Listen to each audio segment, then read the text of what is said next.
Chiefs need a big year from their starting safeties, and Bryan Cook has to deliver today on Locked On Chiefs. From the land of the free and the home of the Chiefs, this is the Locked On Chiefs podcast. Welcome in Chiefs Kingdom. Thanks for joining us here on Locked On Chiefs, part of the Locked On Podcast Network, your team every single day. We thanks for making us your first listen. Check out another Locked On show for your next listen. We appreciate you liking and subbing and being part of the community here. If you want that much more, get on the text line at 816-357-8781.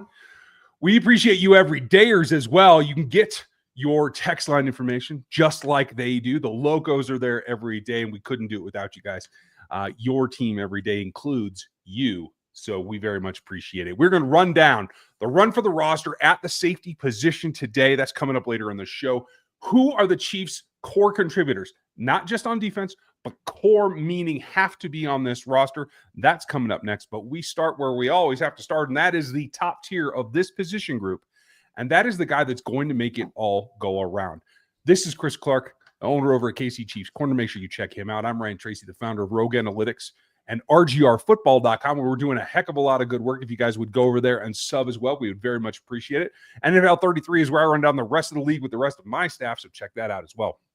Now, ton to go on here, but I think this has to be a giant year for Bryan Cook. He's had ups and downs, made some great game and play-saving tackles, missed some tackles. Tackling seems to be the core of what I'm at here. Maybe needs to get a better jump on some angles, especially in the deep ball. And I say that he has to do this because he, I think, is what allows the Chiefs, and Steve Spagnuolo in particular, along with Dave Merritt, to unlock Jaden Hicks. So I think it's the big domino that has to happen for this secondary to play as good as it can. Yeah, he definitely needs to take a step forward from where he was last year and play a little bit better than he did last year. I do think that he has the ability to do that. And as our friend Therese Paler always used to say, the contract year is not defeated. And he is in a contract year unless they get a deal done before the season starts, which I don't see them doing with Bryan Cook at this point. No, and we all know that we are waiting on a deal. Should anything happen while we're live here tonight on a special episode, we'll definitely break in about the Trey Smith situation. But because you have Trey's a distraction and you have other guys on fifth-year options, a pair of them in this class, Bryan Cook has to earn his next contract this season. His contributions to this point have been good, but I don't think enough that they had to say, oh, we got to go make him a priority over extending the two first rounders or getting Trey done or anything for that. I do think there's going to be a culmination here. We will know within 24 hours of our starting this live stream of what's going on with Trey Smith. In the meantime, Bryan Cook is one of those guys, along with Leo Chanel, that has to play his way back into a second contract on this team. I think that he's capable of doing it, and I think if he's that motivated and the contract year helps do that, it unlocks Jaden Hicks. I think it helps Chamari Conner. It probably helps CRW, who I think is going to get some safety looks as well. And I think that all has to be that he's got to be the lead dog in this group. Do you think that he's capable of doing that? He doesn't have a choice right now. I do think that it's interesting that you go back and look at who they've had in the past. It's been Justin Reed, who's been a stalwart of this defense and been one of the leaders on this defense for years. And now you're in a situation where it's Bryan Cook is your leader at that position and really in the secondary for the most part. Trey McDuffie, I guess, is one of those guys too, but him and Bryan Cook are the guys that are going to be your leaders in the secondary. Maybe Christian Fulton can be a leader, but considering he's new, I wouldn't put him in that category. So I do think that it's interesting that he has to play that position and he has to play that role.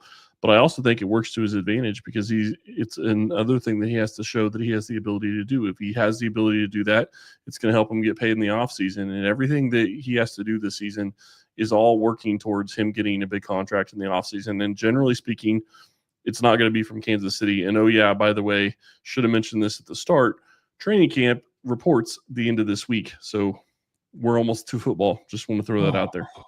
Good. I can't say enough about how good that is. And that we're there. Now, Bryan Cook has 3 seasons under his belt. This will be season 4, obviously, on a 4-year standard rookie deal. He's already 26. He's a touch older than the average prospect coming into his second contract. I don't necessarily think that weighs on the decision point for the Chiefs. For me, it's all performance. I don't think that because another 4-year contract will put him at 30 years old, that's really necessarily something that they have to take away from.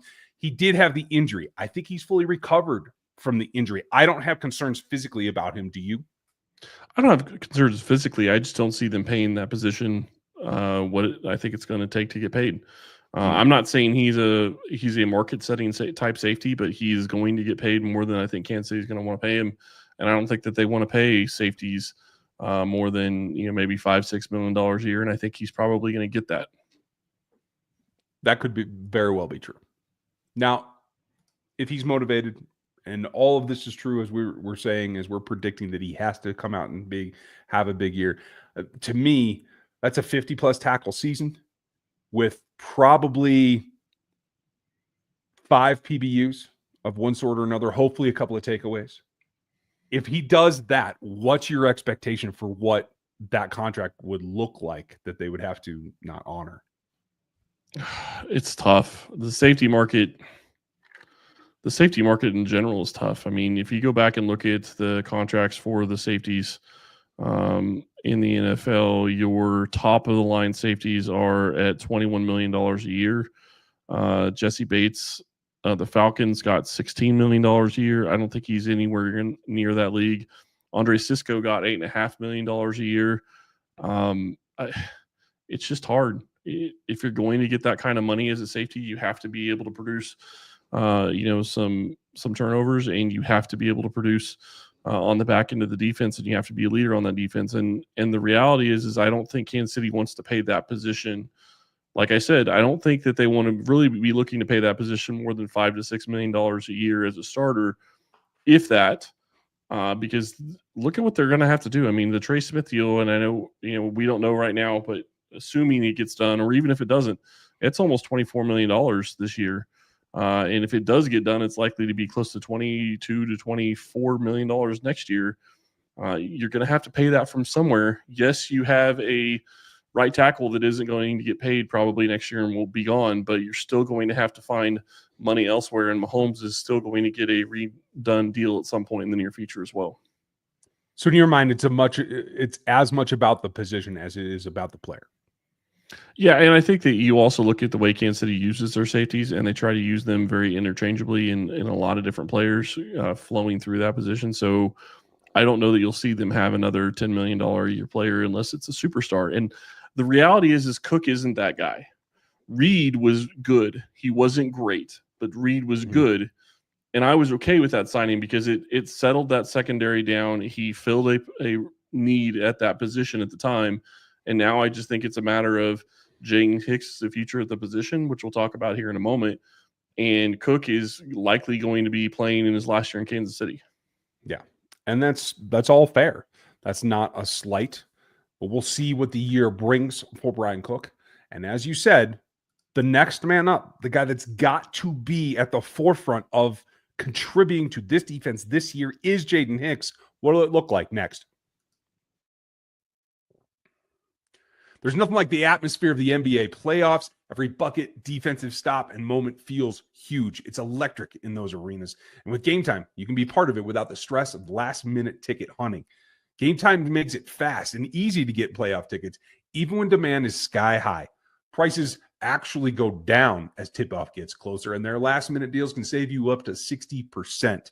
I use it all over the place for every sports, every event I can get there, I do. Take the guesswork out of buying tickets last minute or not with Gametime. Download the Gametime app, create an account, and use our code LOCKEDONNFL for $20 off your first purchase. Terms do apply, but again, all you got to do is create an account, redeem our code LOCKEDONNFL for $20 off. Download the Gametime app today. It's last minute tickets, it's lowest prices, and it's guaranteed.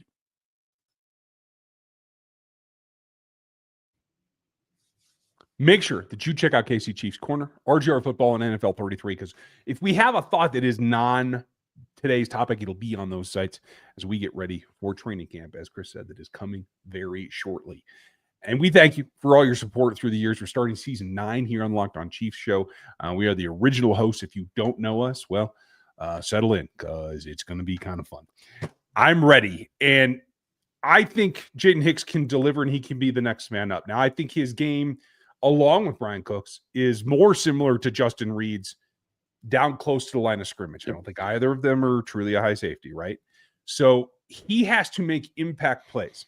I feel the best way for him to do that is to start out either low or mid, almost like a fake out robber kind of alignment. Playing straight too high safety looks, cover two man, which Steve loves to run. I don't think that's the most effective way to use Jaden Hicks. Do you? No, I think that he does need to play closer to the line of scrimmage, and he needs to be a guy that's going to be playing downhill a lot. Somebody that's going to be attacking from the mid-level range to maybe a little bit lower down in the box. So I do agree with you. I think that's his best role, and I think that he can excel there. I'm really excited to see what he can do in year two. I think that what you kind of saw in year one was exciting, and then it's the difference though is that it was, while they're not the same player, Reed and Hicks are similar enough to where you're not going to have both of them on the field, generally speaking, at the same time. But now you're in a situation where Hicks now becomes a starter. He's going to be a guy that's going to be on the field almost every single snap, and I do think that that's going to be a lot of fun to watch. Watch him come down into the box, hit the running back, watch him, doing everything at that level and playing down closer into the box. I do think that that's the role he's going to excel at. Yeah, I agree. And, much like Justin Reed and Bryan Cook were both kind of that similar type. I think Hicks and Cook are well enough similar that the interchangeability that Steve Spagnuolo likes to run, I think can still work there. But truly, the guys that played the most snaps last year, Reed, Cooks, I keep saying Cook, and Hicks, all kind of the same type of guy. So how and what would we like to see happen as a secondary there, right? It's about, I think, putting someone else into a role that can alleviate some of that stereotypical two guys play, right? So the question becomes, is it Conner in less of a nickel role, more of a true safety role? Is it Mike Edwards, who I think can roam a little bit deep? What's your preference? Who do you think steps up? I would prefer Conner, but it doesn't seem like Kansas City, based on stuff that was going on in OTAs and minicamp, wants to go that direction. It seems like they want to have Conner be the nickel corner, and I just don't see that. I don't think that that's where he's most valuable, and I think that would be a waste of his talent. I do think that he could play more of a deep role and play it very well, and then you can rotate in and use a guy like CRW or Trent McDuffie in the slot if you want to. I do think that that's probably a better use of the secondary, or a better lineup of the secondary across the board, because McDuffie can go in and play that corner, that's nickel corner role. Christian Roland-Wallace can play that nickel corner role. They have several different people that can go in there and do that, and I don't think you need to have Conner do that. And I think if you go back and watch, and I'm trying to think, it had to have been 2 years ago in the playoffs. He had a ball 2 years ago where the QB didn't even see him. He went and picked it off. I mean, he has the ball skills to play the back end of the defense and play it well. They need to use that to their advantage. Yeah, I agree with you. And I just feel like Chris Roland-Wallace is very similar. Like, they play a different style, but they are very similar in their ability to be used in positional awareness between Conner and CRW. And I do think that offers a little bit more, that you can experiment with Conner maybe a little bit deeper. And I've said this since just after the Super Bowl, that I really like the old Tyrann Mathieu robber role area of the field, a little bit cheated down, not a box safety, but somewhere in that space in between. Take away the high over routes, take away some of the seam stuff. I like Conner in that role because he seems a little instinctual. He had a couple of plays, like you said, both of them happened in the middle of the field. I still believe the middle of the field is where the Chiefs' defense is weakest when attacked by an efficient offense. Yeah, no, I 100% agree. And I do think that, we talked about this kind of in the corner conversation as well. I do think that if you have both CRW and Conner on the field at the same time, those guys don't have to play nickel or safety specifically. They can kind of be interchangeable, which gives you a little bit more variation that you can do on your defense, and a little bit a different look that you can give QBs and not have them know what to expect, what's coming defensively.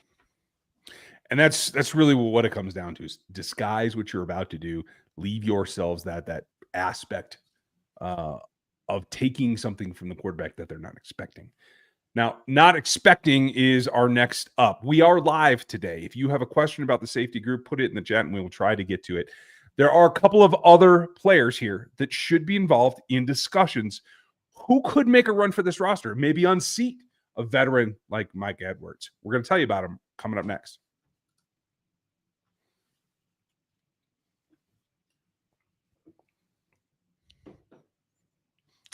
I truly believe we've talked about the big four, but, who knows?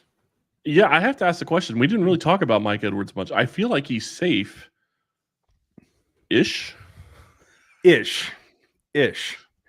Like, it's a question of whether they keep 4 or they keep 5. And I think that with their corner situation and all the other positions we talked about, I think that they're going to have to keep 4.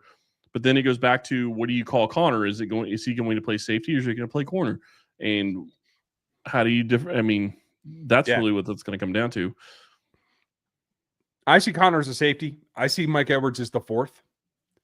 And this is why. Mike made a couple of plays. He obviously didn't warrant enough attention from the Chiefs for them to bring him back immediately. He went elsewhere. Now he's back. Now he's got experience on his side. He's got, just general vision, having seen a lot more plays than the other safeties on his side.